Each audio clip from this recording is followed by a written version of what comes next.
Hey guys, today we're going to go over the PTS patch notes. Now, I woke up this morning and wanted to get a feeling for how other people were, reacting to these patch notes. So I had a look around, watched a few videos on YouTube, and had a little look on the forums and stuff, just to get a general gist of how people thought about these patch notes. Now, to no surprise, a lot of people were disappointed, upset, all that kind of stuff, but I think a lot of people look at these patch notes and really don't see how it's going to impact the game, and kind of get this warped idea of how it's going to impact the game and only look at the negative side of things, not the positive. So I had a quick look through the patch notes and I'm really surprised and really happy with a lot of changes they're making. Now, way to sum it up in a few words is they're doing some interesting things, really interesting things. Now, is it going to be good things or bad things? We're not going to know until it goes live, but they're definitely doing some interesting things. So, enough said about that. Let's get into it and have a look at it for ourselves. Okay guys, so I'm going to skim through as much of this as I can so we can spend more time on the interesting things. So, the housing, there's a lot of information here on the housing, and if you want to check it all out, I'll leave a link in the descriptions to the patch notes. But basically, they're bringing in housing, and you're going to be able to purchase houses with either crowns or gold, and there's different sizes and lots of different locations and all that kind of stuff, with a lot of furnishings and just mass amounts of things in regards to housing. So if you want to check that out, but down here basically these are the different styles of homes. Now the small ones are quite cheap. The apartment's only like 11 to 13,000 gold, but they do get quite expensive. Your small houses are like around the 60 to the 70,000. Now this is probably what most people are going to own. And then your medium houses start to get quite expensive at around 190,000 to about 300,000. Now your large houses start to get ridiculously expensive at around 1.2, 1.3 million. And then these manors, I can kind of see these mainly being used for guild housing and that kind of stuff. These are around 3.7 million, 3.8 million. Now, as a guild, we are going to try and purchase one of these as soon as it goes live, so we're going to be doing raffles and all kinds of stuff trying to generate money. So that's basically the housing. There's a few other things here. There's going to be collectibles and stuff that you can get through writs and stuff like that. There's also 13 new motives for all those motive collectors out there. Now, these are cool, a couple of little cool changes that going to make things a little bit better. They're basically doing a dungeon ready check, so anyone that has queued for a dungeon before and then you might be in the middle of something and you get ported into a dungeon, well, that won't be happening anymore because there's a ready check. So that is handy. There's also Razer Chroma support, which is good for those people that are using Razer products, like I'm using a few. So that's that, guys. We're going to move into the more game-changing aspects now. Okay, guys, so now into the combat and gameplay. Now, they've changed the AoE caps. Now, 1 to 6 targets is now going to take 100%, and 7 to 24 targets will take 75%, 25 to 60 will take 50%. Now, I think this last one is kind of useless because how often is your AoE effect going to hit more than 24 targets? Not very often. It's just another calculation the computer's going to make. It's, in my opinion, should just be taken away, and this first one should be 1 to 12 targets, should take 100%. But anyway, it is an improvement, and that is good. So next, they've apparently fixed the stuck in combat issue, which will be good to see. And they've reduced the ultimate cost that can be stored to 500 from 1000. Now this is going to affect PvE more than anything with Sork overload builds. That's about all I can see being effect. It's not really that big of an effect for PvP. but that is going to be a big downside for Sork overload builds, which in my opinion is welcome, because you shouldn't be able to pull 40k DPS by pushing one button, in my opinion.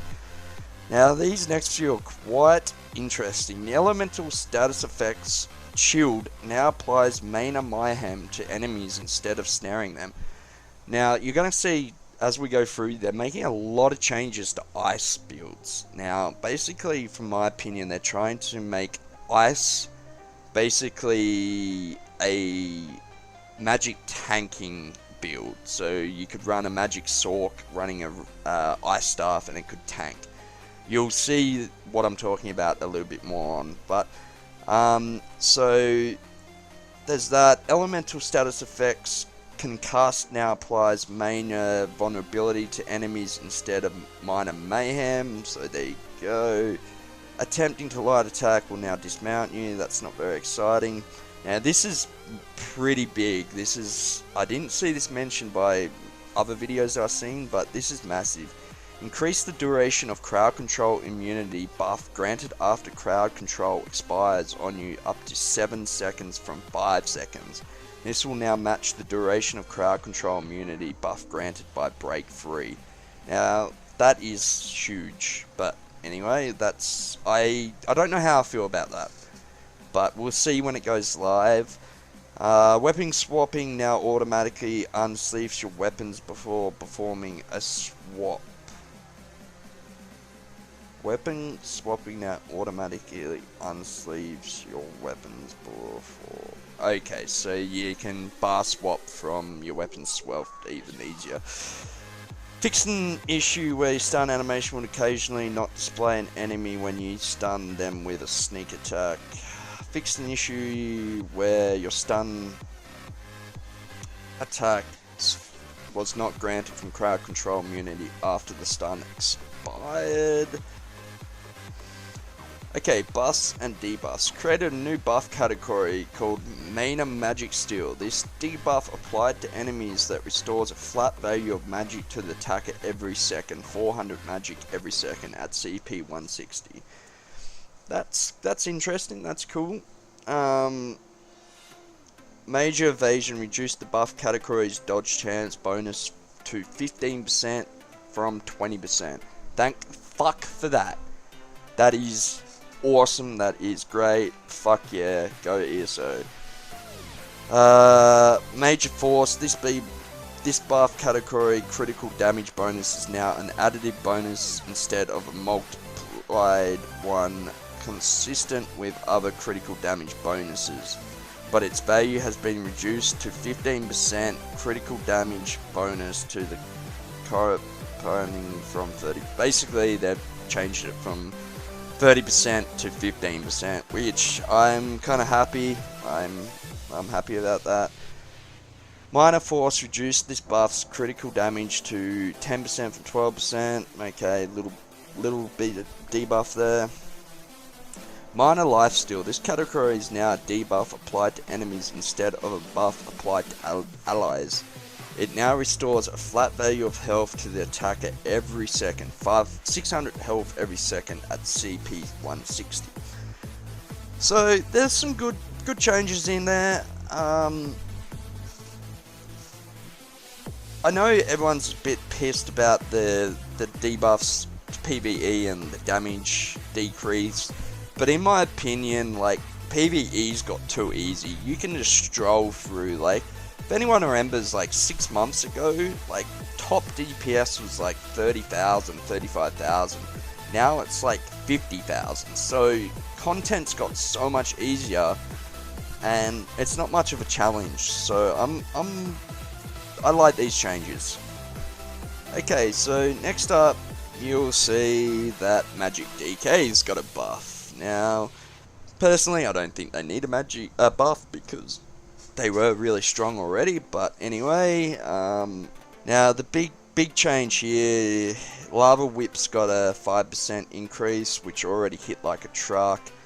Now, Standard of the Might, this morph has increased your damage done and decreased your damage taken by 15%, while standing inside the standard down from 20%. so that's a nerf there. So, coagulating blood, now this is an interesting change. Now this is basically going to scale off magic now, and not health, which is interesting. Dragon blood can now critical strike, so they've added a crit to dragon blood. Furious Leaf, now this morph deals flame damage instead of physical damage, which, okay, makes sense. Hardened Armor, Spiked Armor morph, increase the damage shield value granted by this morph to 15% of your maximum health from 10% of your maximum health. Okay, that's a nice little buff.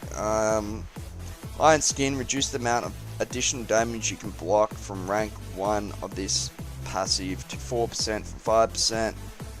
Note, due to how percentages are calculated, the total damage block with this rank remains unchanged.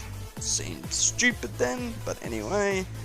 Spiked Armor, fix an issue where this ability and its morphs will deal their Thorns damage when the attacker proceed a disease or poison weapon enchant on a Dragon Knight. Okay. Volatile Armor, increase the damage of the damage over time component of this morph by approximately 20%. Battle Roar, significantly re-revise this passive's abilities tooltip to more accurately describe the values of health, magic, and stamina restores based on the ultimate cost. That's cool. Okay, Night Blades. Assassin skill line. Grin Focus. Assassins will proc this ability, and Merciless Resolve morph will now scale with your spell damage and max magic stats. So that's a buff to Magic Blades, and I guess a nerf to Stam Blades. I'm not 100% sure. I don't play Night Blades a lot. They've readjusted the way the skills appear in the skill tree.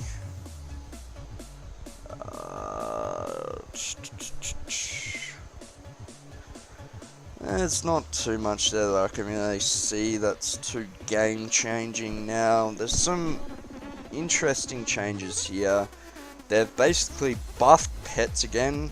They've doubled their physical and spell resistance, which is going to be nice because pretty much running a pet build was useless because your pet would just drop dead because it had no resistance, which is nice. Now there's a big change to Daedric Curse. This ability and its morphs will now deal their area effect damage even if the target dies, which is nice.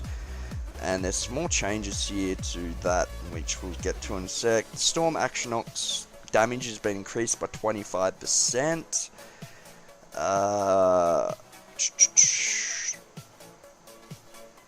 Now the Summon Wing Twilight will now increase its ability in morphs by 100%.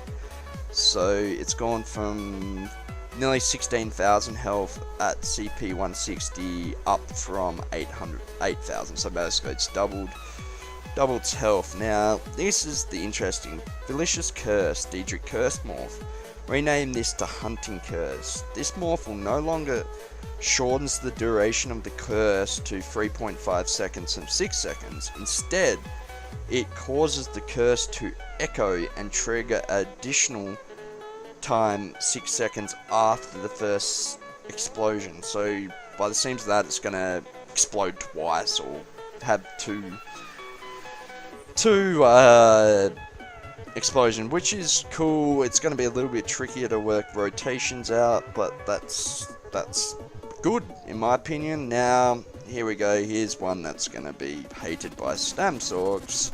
Hurricane now ticks for 15% less damage each tick. The final tick deals 150% more damage as a result, down from 225. So it's a pretty big nerf to Hurricane, but let's be honest, it needed it. It was stupid fucking OP, and if you disagree, you're just an idiot.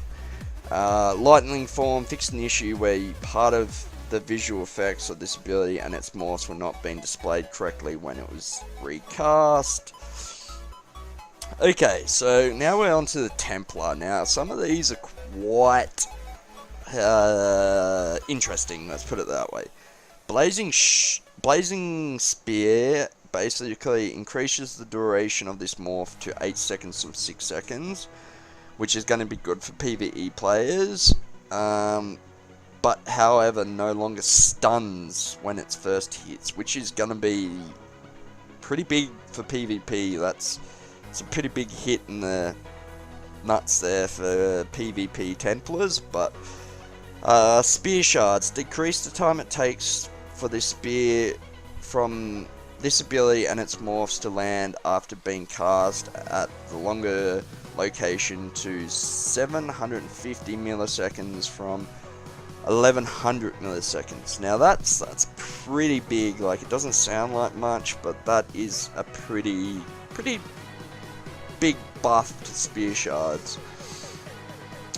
Now, they made some changes here to Eclipse and Backlash. So this ability and Total Dark Morph can now be placed on an unlimited amount of targets. Now, I could see this basically having a couple of Templars in a raid that's just going around eclipsing everyone. I can see that becoming meta quite easily, because the problem with Eclipse is you can only cast it on one person, so I think that is a massive buff to Templars in PvP. This ability and its morphs will now deal area effect damage when the target dies. So yeah, that is just a massive buff to Eclipse. Power of the Light, fixing the issue where the morph's damage was being negated on the target's spell resistance instead of physical resistance. Okay, so here's one that I've seen a lot of people not happy about. Radiant Destruction, decreased damage of this ability and its morphs by approximately 21%.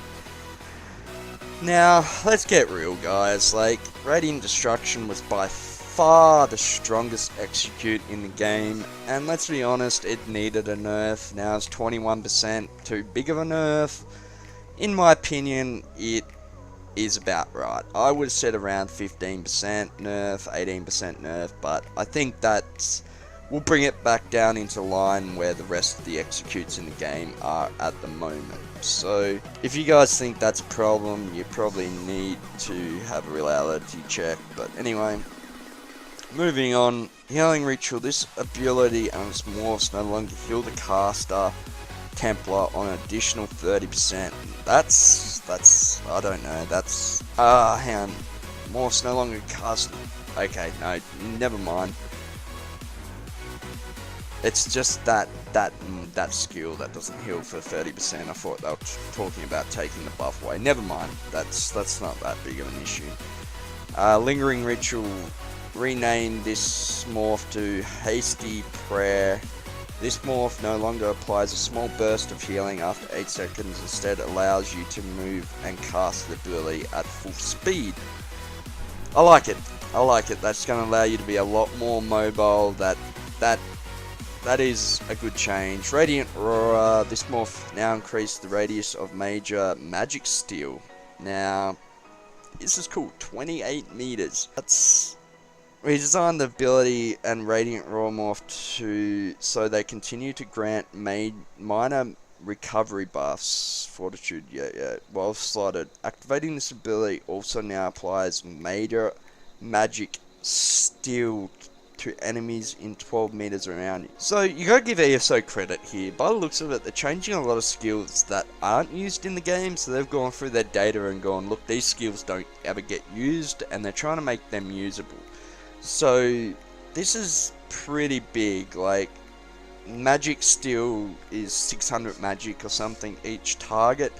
Now, depending on cooldowns and all that kind of stuff, this could be really, really good. Like, in big PvP battles and stuff like this could be really, really good. And this is where I think people aren't realizing that some things are getting nerfed and a lot of things are getting buffed. So we're not going to actually know the balance and things like that until this goes live. But Ritual Rebirth, this morph no longer decreases the cast time of the ability by 2 seconds, or 0.2 seconds. Instead, it now fires an additional single target heal after the cast is complete to one ally inside the ability's normal radius. I think they're doing some good things here. They're making a lot of things, you know, usable and stuff that weren't always good. So, two-hand, they adjust the skill line order. So, dual, they changed the order too. Bow, they changed the order. Okay, here's a buff to bow. I didn't think it really needed a buff. Can stack 5 times, up from 3 times. That's Hawkeye. So here's some more big changes. Now they've changed the order of the skill line for Destruction Staff, but as I was saying before about Ice Staffs, you'll see here what I was talking about, and there's some good changes here for Magi. Here's the damage of this ability. So they've nerfed Elemental Storm by 5%. Now, is 5% enough? Probably not. It should have been at least 10% in my opinion. But hey, that's nice. Like, I think the way the game is at the moment, it's not as bad as people think. It's just a learn to play issue where people need to learn to get out of these kinds of things and stuff like that. But in my opinion, it should have been a 10% nerf, not a 5%. And now Force Shock. This ability and its morphs can no longer be reflected. Beam type effects cannot be affected but are able to be blocked. So that's good. Like, you're gonna be, you know, in my opinion, Magic Swords were very, like, underarmed against a DK. Now at least we're going to have one ability that they can't really throw back in our faces. So that's nice. This morph, Elemental Drain. This morph no longer restores a flat value of magic whenever you deal Flame, Frost, or Shock damage to the target. Instead, applies Mana Magic Steel to them. Okay, this Magic Steel is going to be interesting to see how it works. And yeah, we'll see if that's a buff or if it's a nerf. Elemental Ring Impulse Morph. This morph no longer adds a small damage over time component to the ability. Instead, it allows you to cast the ability at a ground target location up to 28 meters away. Wow. So you're going to be able to spam an AoE ability. So basically it's going to be like Liquid Lightning but have a larger radius.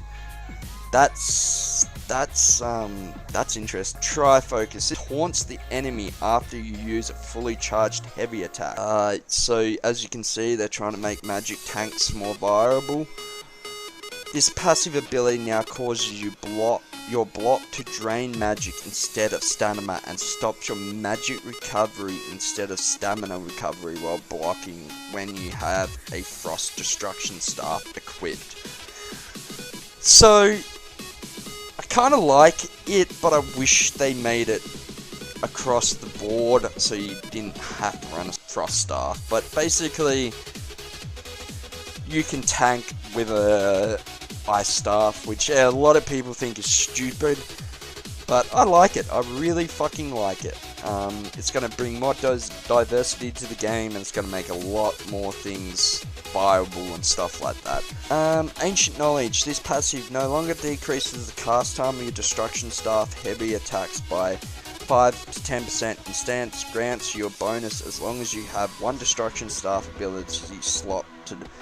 This depends on your staff type. So Flame Staffs increase your single target damage dealt by 8%. Frost Staffs increase the amount of damage you block by 20% and reduces the cost of block by 30%.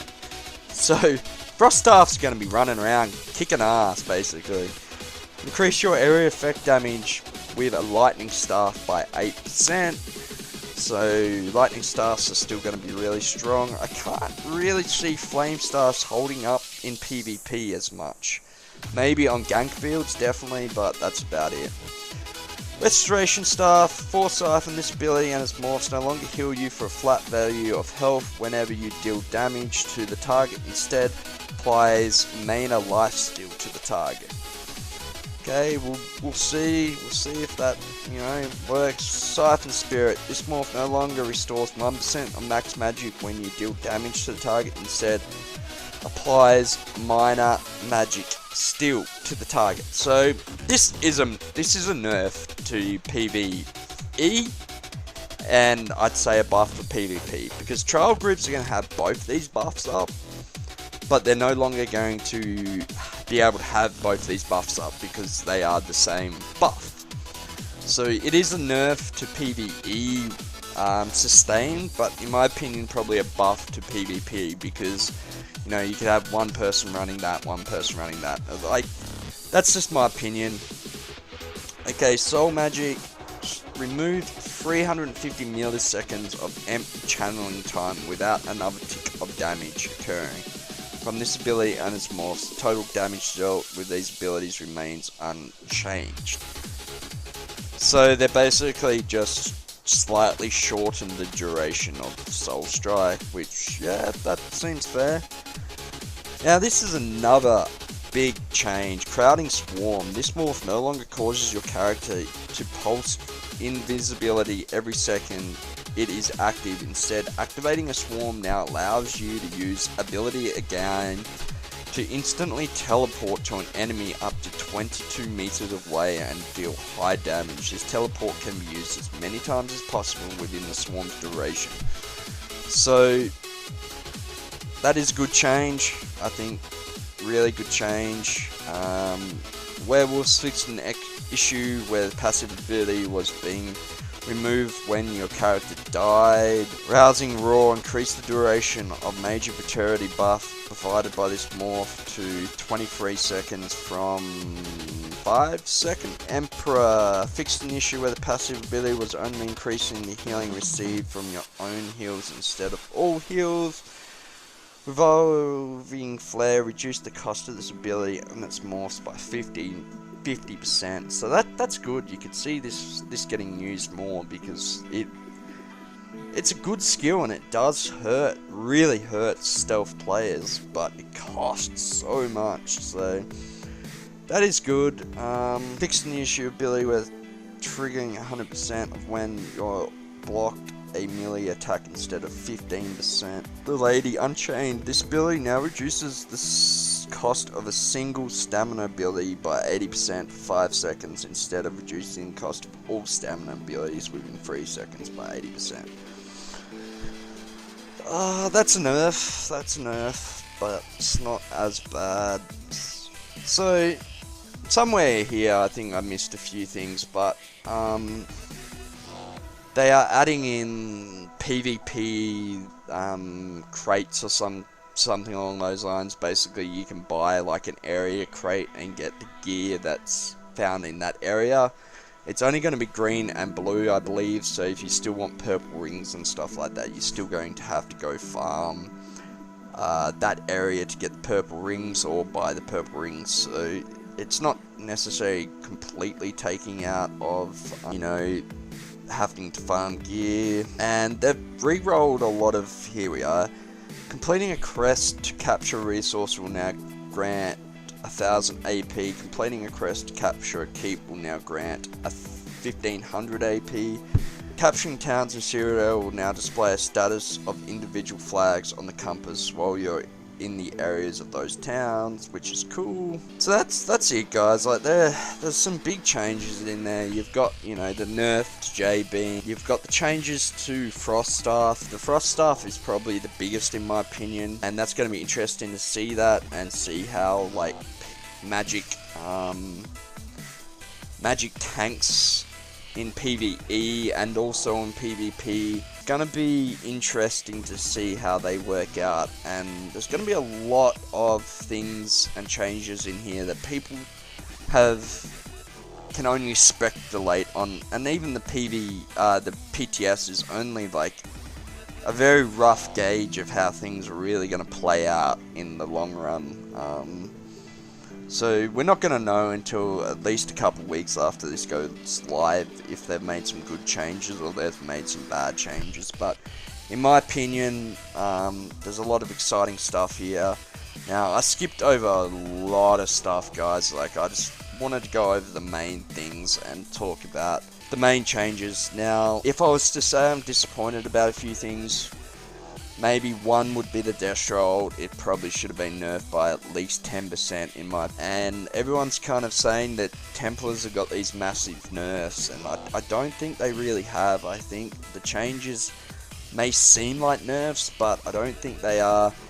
PvE DPS has definitely taken a big hit on the chin, but with the changes that I can see different ways of achieving high DPS. So, well, time will tell, but I don't think PvE's taken a bigger hit on the chin as what they think they have. I think there's still going to be super high DPS.